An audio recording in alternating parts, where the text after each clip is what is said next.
साथियों नमस्कार। आज प्रधानमंत्री नरेंद्र मोदी जी ने अपने संसदीय क्षेत्र वाराणसी में काशी विश्वनाथ धाम कॉरिडोर का उद्घाटन किया। यह कॉरिडोर 5 लाख स्क्वायर फीट में बनकर तैयार हुआ है। कॉरिडोर का मतलब होता है गलियारा। इस भव्य कॉरिडोर में छोटी बड़ी 23 इमारतें और 27 मंदिर होंगे। अब काशी विश्वनाथ का दर्शन करने वालों को तंग गलियों और सकरे रास्तों से नहीं गुजरना पड़ेगा। इस पूरे कॉरिडोर को लगभग 50,000 वर्ग मीटर के एक बड़े परिसर में बनाया गया है।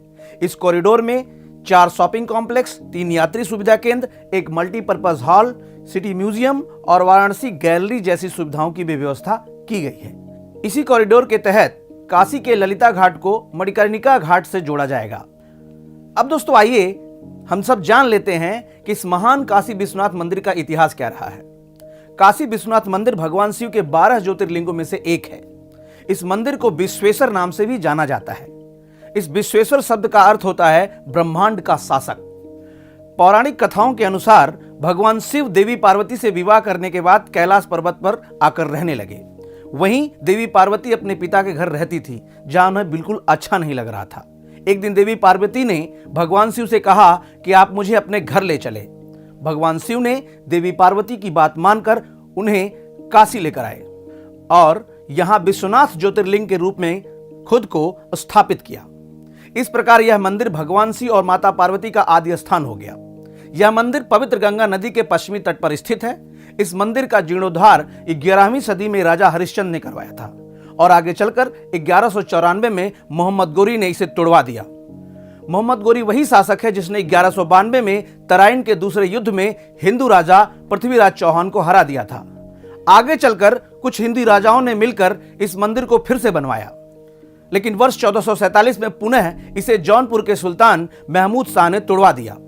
फिर आगे चलकर वर्ष 1585 में राजा टोडरमल की सहायता से बनारस के महान पंडित नारायण भट्ट ने इसे बनवाया था। लेकिन एक बार फिर 1682 में मुगल शासक शाहजहां ने इसे तोड़वाने के लिए सेना की एक टुकड़ी भेजी, लेकिन इस बार हिंदुओं के जमकर विरोध के कारण शाहजहां और उसकी सेना अपने मकसद में कामयाब नहीं हो सकी।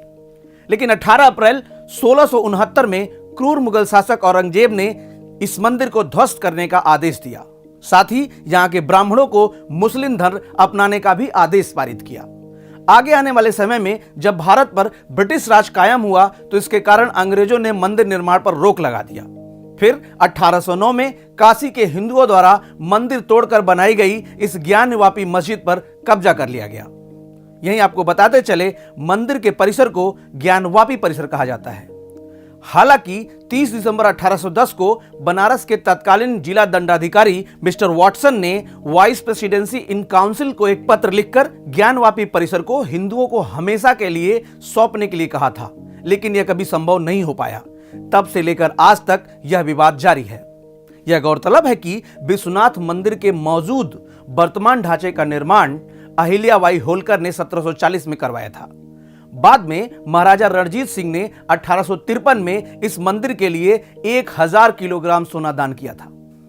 अब आइए इस मंदिर से जुड़े कुछ और रोचक तथ्यों को जान लेते हैं। ऐसी मान्यता है कि बनारस शहर भगवान शिव के त्रिशूल पर टिका है। इस शहर से होकर गुजरने वाली पवित्र नदी गंगा में स्नान करके काशी विश्वनाथ मंदिर के दर्शन करने से मोक्ष की प्राप्ति होती है। ऐसी भी मान्यता है कि जब पृथ्वी का निर्माण हुआ तो सूर्य की पहली किरण काशी पर ही पड़ी थी। शायद इसीलिए सुबह बनारस सबसे खूबसूरत और आकर्षित माना जाता है। इस मंदिर के गर्भगृह में मंडप और शिवलिंग है। यह चांदी की चौकोर वेदी में स्थापित है। इसी मंदिर के परिसर में काल भैरव, भगवान विष्णु और विरूपाक्ष गौरी के भी मंदिर हैं। अपने उत्तर प्रदेश से जुड़ी ऐसे ही तमाम रोचक जानकारियों को जानने और देखने के लिए हमारे चैनल बातें यूपी के साथ बने रहें। धन्यवाद।